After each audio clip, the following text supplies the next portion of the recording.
Hi, this is Sherry with the Health Coach Superhero, and I am super excited to bring you your next healthy journey tip so that you can be empowered to be superheroes in your own life.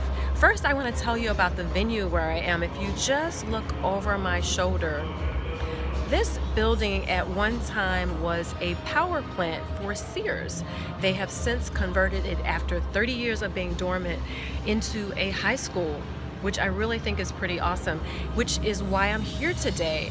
I am supporting an organization that believes that children can be healthy by learning to garden, and it's called gardeneers.org. I will definitely put their link down below for you guys to check out.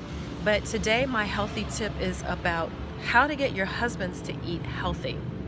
I promised that in one of my last videos, and I want to make sure that I provide you that information about how to get the guys in your life to eat healthy. I have two basic tips. So when we're preparing food, we want to share. We want everyone to know that it's healthy, it's different from what we've been preparing before.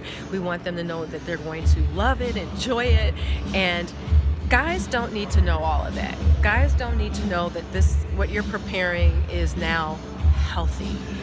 They don't need to have it labeled. They don't need to know that whatever direction you're going in, whether it's paleo or Atkins, vegan, vegetarian, whatever, they don't need to know all of that.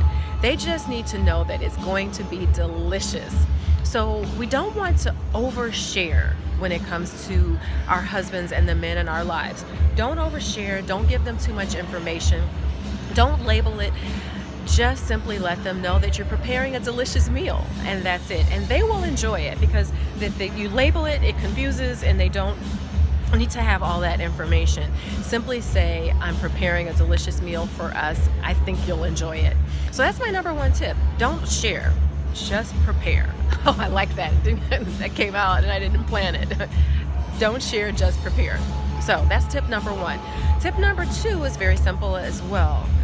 Get them in the kitchen to help you prepare the food along with you. They could be your sous chef, so they can chop up your veggies and your, like if you're making something with onions and garlic, get them involved, get them chopping, get the peppers on the counter and have them chopping.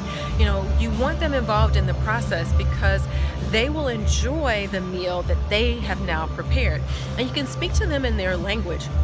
A lot of times guys use tools, and so knives and choppers and food processors, those are your tools in the kitchen. And so using language that they are familiar with helps, but getting them involved in the kitchen is really important as well, because if they are involved in the process, then they will take pride in the things that they've helped to prepare. So those are my two tips for today for how to get your guys to eat healthy.